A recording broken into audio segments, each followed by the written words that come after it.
ये है ghost ship. क्या आप तैयार हो इस रात से पर्दा उठाने के लिए?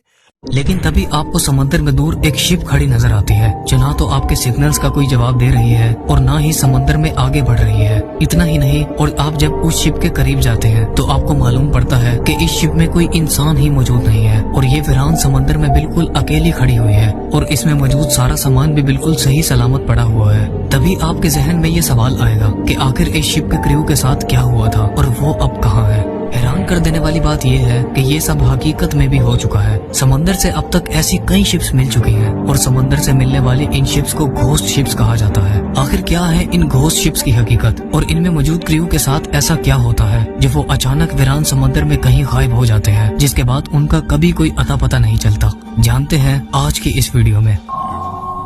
आज के दिन तक समंदर में 438 से भी ज्यादा घोस्ट शिप्स को देखा जा चुका है और विकिपीडिया में पब्लिश्ड एक आर्टिकल के मुताबिक 5767 से भी ज्यादा क्रू मेंबर्स इन शिप्स से गायब हो चुके हैं। इस आर्टिकल में ये भी लिखा है कि इन नजर आने वाली शिप्स और इनसे गायब हो जाने वाली क्रू की तादाद इससे भी कई गुना ज्यादा है जो आज तक रिकॉर्ड ही नहीं हो सकी। घोस्ट शिप्स की इन मिस्ट्रीज की शुरुआत 17वीं सेंचुरी में हुई थी जब एसवी सीब्रिग नामी एक शिप रोड आइलैंड के इलाकों में देखी गई थी। जब इस शिप को पहली बार देखा गया था तो उसमें कोई इंसान मौजूद नहीं था और उस शिप का सारा सामान भी बिल्कुल सही हालत में मौजूद था। यहाँ तक कि इस शिप की गैलरी में कॉफी भी गर्म हालत में मौजूद थी, जिसे देखकर ऐसा लग रहा था कि इस शिप के कैप्टन और क्रू ने इसे इमरजेंसी की हालत में छोड़ा था। लेकिन हैरान कर देने वाली बात तो ये थी कि इस शिप पर किसी किस्म का कोई ऐसा निशान मौजूद नहीं था जो इस बात की तरफ इशारा करता कि इसके साथ कोई हादसा पेश आया था। और सबसे बड़ी बात कि इसका क्रू अगर इसे छोड़ गया था तो वो अब कहाँ था।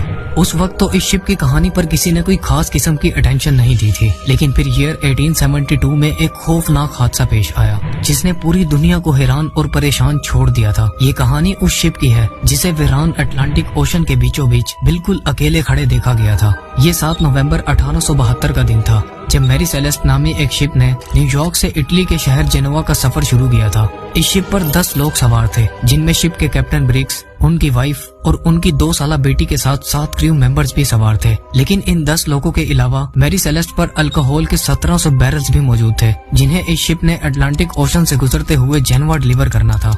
वहां पहुंचने पर शिप के कैप्टन को दूर समंदर में एक शिप खड़ी दिखाई दी जो ना तो आगे बढ़ रही थी और ना पीछे। ये मंजर देखने के बाद कैप्टन ने उस शिप को कई सिग्नल्स भेजे, लेकिन जब उस शिप से कोई जवाब ना आया तब कैप्टन ने उसके करीब जाने का फैसला किया। जब ये लोग उस शिप के करीब पहुंचे तो कैप्टन को मालूम पड़ा कि ये शिप और कोई नहीं बल्कि मैरी सेलेस्ट थी, जिसे न्यूयॉर्क से निकले हुए पूरे 28 दिन गुजर चुके थे। कैप्टन ने अपनी शिप के क्रू को मैरी सेलेस्ट पर भेजा, लेकिन जब ये लोग उस शिप पर पहुंचे तो जो कुछ उन्होंने देखा उसने उनके होश उड़ा दिए थे। मैरी सेलेस्ट समंदर के उस इलाके में जहां नीले आसमान और पानी के अलावा कुछ नजर नहीं आता बिल्कुल वीरान खड़ी थी और इसका क्रू भी इस पर मौजूद नहीं था, जबकि उनका सारा साजो सामान, खाना पीना और यहाँ तक कि कार्गो भी बिल्कुल सही सलामत मौजूद था। इस बात ने डी ग्रेटिया के कैप्टन को परेशान कर दिया था। पहले तो कैप्टन को ये लगा कि शायद मैरी सेलेस्ट के साथ कोई हादसा पेश आया था, लेकिन जब उन्होंने इस शिप पर मजीद छानबीन की और शिप का जायजा लिया तो उन्हें कैप्टन की फैमिली के कपड़े, उनका सामान और इसके साथ साथ शिप में लोड हुए अल्कोहल के 1700 बैरल्स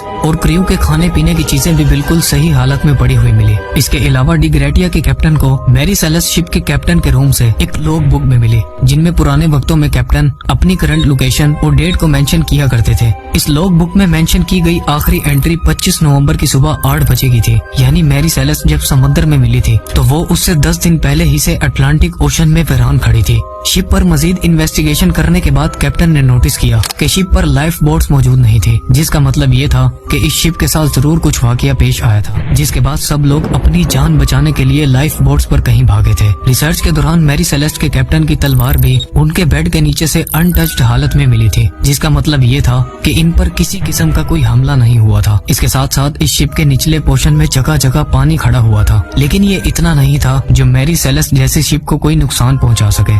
जब डी ग्रेटिया के कैप्टन को किसी बात की समझ न आई तो उन्होंने शिप को वापस अपने साथ ले जाने का फैसला किया, इस उम्मीद के साथ कि उन्हें इसके बदले कुछ न कुछ इनाम मिलेगा, क्योंकि IS लॉ के अकॉर्डिंग अगर कोई किसी शिप को समंदर से रेस्क्यू करता है तो उसे शिप की वैल्यू के मुताबिक रिवॉर्ड दिया जाता है। जिब्राल्टर पहुंचने के बाद इस शिप को अथॉरिटीज ने अपने अंडर कर लिया